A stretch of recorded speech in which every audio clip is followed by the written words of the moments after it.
Well, Kevin, first of all, for you, just obviously going up against Duke tomorrow, obviously the two programs have had their struggles recently, but how significant is this game for your team, especially?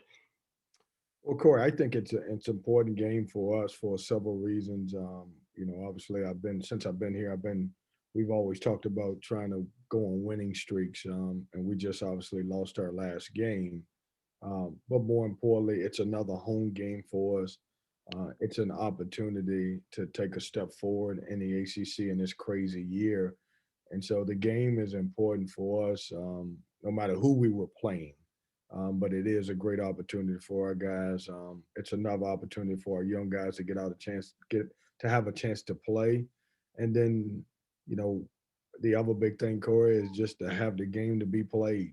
I'm always nervous about all of these games up until the time we tip off. When you look at it, I think they were Carolina and Miami was set to play a game, last weekend or a few days ago, and 2 hours before the game, there wasn't any game, and so I just want the game to happen. We're blessed to be able to play any game that we can play, but we need to play the game because obviously I want our guys to continue to play. Thanks, Kevin. Go ahead, James. Hey, Kevin, what have you seen from Duke's personnel and some of the things that maybe concerns you with them? Well, they're talented. They're probably one of the most talented teams in our league. When you look at the fact that Hurt is playing tremendous basketball as a sophomore, he is as tough a matchup in our league as there is because, sometimes they play him at the five, sometimes they play him at the four, and he causes problems at both positions because at the five he can drag your five out and he can shoot threes, and then obviously at the four he can post up a smaller guy, so it presents a lot of problems for you. But their freshmen are as talented as any group in the country. Unfortunately, and I'm sure Coach K would probably say the same thing. What's probably hurt them more than anything is really not having a non-conference, and where those guys could get a little bit more experience. And obviously, they would be a little bit different or have a different record probably if they would have had that. Similar to us, the big difference in us is that just losing Devin Daniels kind of changed our whole roster right away. So, but they're talented. They get out and run. They do a good job. They can make threes. They got personnel that can drive the basketball to the hole. They got good size. They shoot the basketball. So it's a really good team that we're gonna play against. And just to follow up, both teams have had issues closing out games. I mean, they've lost a lot of close games. You guys have lost a lot of close games. Have you seen anything that's similar between the two teams relative to that? I just think at the end when you add one or two young guys to the mix, I think it causes some problems. Obviously for those guys, they've been mostly young guys, except for Matthew Hurd and Wendell Moore. And Wendell wasn't playing well early, and now he's playing great now. And I think when you have so many young guys and the ball's in different people's hands, I think it makes a big, huge difference. You look at both of us in the last year or two, we both had the same point guards who typically have the ball in their hand and can make plays, and now it's shared between different people. And I think that makes a huge difference. Thanks, Kevin. Go ahead, Luke. You mentioned playing without Devin. I mean, do you feel like you're any closer to figuring out, your identity, your rotation? He was such an important part of your team, and it seems like there have been times since he was out where guys are kind of looking at each other. Jericho obviously has had some big games, but some of the turnovers and obviously Syracuse's zone had a lot to do with that. But just that process, I mean, where do you feel like you are in terms of figuring out who you are without him? Yeah, Luke, that's $1 million question, and the question is, and I'll answer it in a couple ways. The identity of our team has shifted. We have become more of try to get the ball inside as much as we can.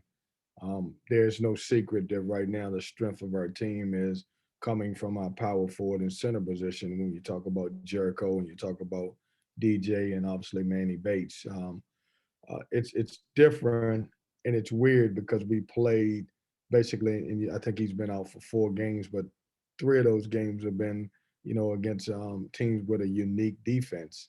Syracuse twice, and then Virginia, who runs a great pack line, and so am I any further along trying to figure out our situation? Probably not, because of the group of guys that we played in the last 4 games. But I have seen some improvement in some guys.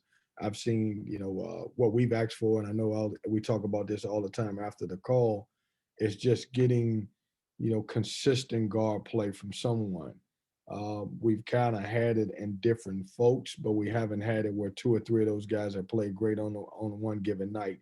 When you look at Shaquille Moore, he had obviously the really good game in Boston College, and then we got something from Thomas Allen, who hadn't played well, and he played a good game. And so if I can get one more of those guys to be a little bit more consistent, I think a guy like Braxton Beverly has kind of given us everything that he can on both ends of the floor. But if I can get one more consistent scorer, and that guy doesn't have to have 15 points a night, just somebody around a 10 points a game, and then obviously one guy to get a hot hand, it makes our team better. We knew coming into this season that Devin Daniels was going to either give us, coming into the season, he was going to give us anywhere from 14 to 20 points a game. We just knew that. And now you don't have any built-in guys that that can get you those points. And so we've got to do it by committee. Go ahead, Mark. I was wondering, Kevin, your evaluation of the season DJ's had thus far. I guess from the outside looking in, he seems a little enigmatic at times. How do you think things have gone for him this year? I think he's having a great year. I really do. I think he's improved in a lot of areas. I think he's given us and I get to see it from a different standpoint than you guys a lot. His leadership has been the best I've ever seen from him. He's that voice in the locker room. He's scoring the basketball for us. I thought he was playing really good basketball at the end of the year. A couple areas where he hasn't, obviously been as good as he hasn't been. He's still one of the top offensive rebounders in our league, but he hasn't rebounded at an elite level like he was at the end of the year. But as far as what we need him to score the basketball, I think he's been effective. He's not a liability guarding guys on the perimeter as he typically was, because when we switch 1 through 4, I know inside that he's going to be okay. But, he's had now to switch off on smaller guards. And at times, even though he can move his feet, those guys were blowing by him. And so, man, if you see him in the light that I see him, he's probably the happiest he's ever been. And he's very upbeat. And even though we have lost more games than we've had in the past with him, he's been a positive influence for us. So I have to give him credit, because I've been one of the guys that's been really tough on him. But the way he's handled himself through this stretch has been incredible. Go ahead, Todd. Yeah, Kevin, when you have a team that's kind of struggling a little bit, do you coach them different?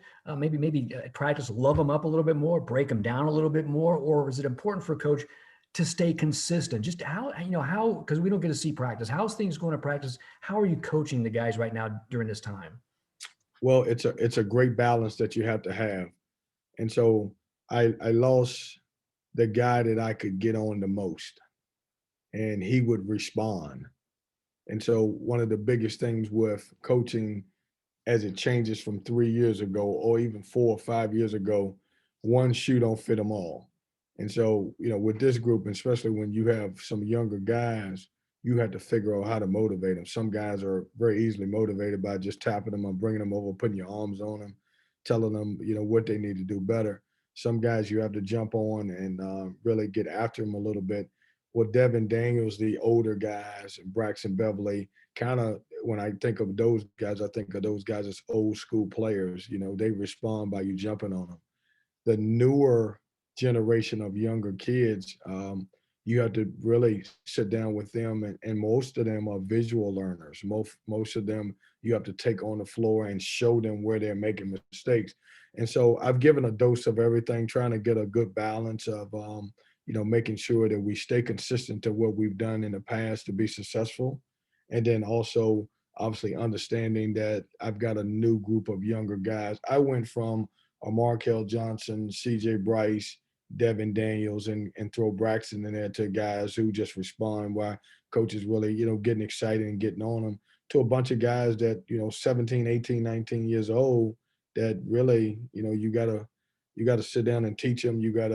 They all came from different programs, some really good programs, but in order for them to pick up your system, you got to be more of a teacher than anything right now. Go ahead, Andrew. Kevin, I'm sure you've probably seen some about the situation with UNC players the other night after the Duke win. And I'm not asking you to comment on UNC's situation, but obviously those guys doing that, they're coming off a big rivalry win. You guys had your own big rivalry win over UNC this year, and you have a chance at another. What's the conversation like of asking guys to make sure they're still being safe when emotions are running high after a big win like that?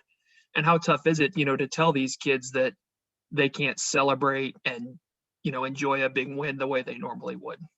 Andrew, my answer to this question will have zero to do with Carolina, because I'm not into that program. And obviously, I don't know what was said and what was not said about what those guys did. But I will tell you, man, it is, this is when we go back to saying it is so tough to be a college student right now.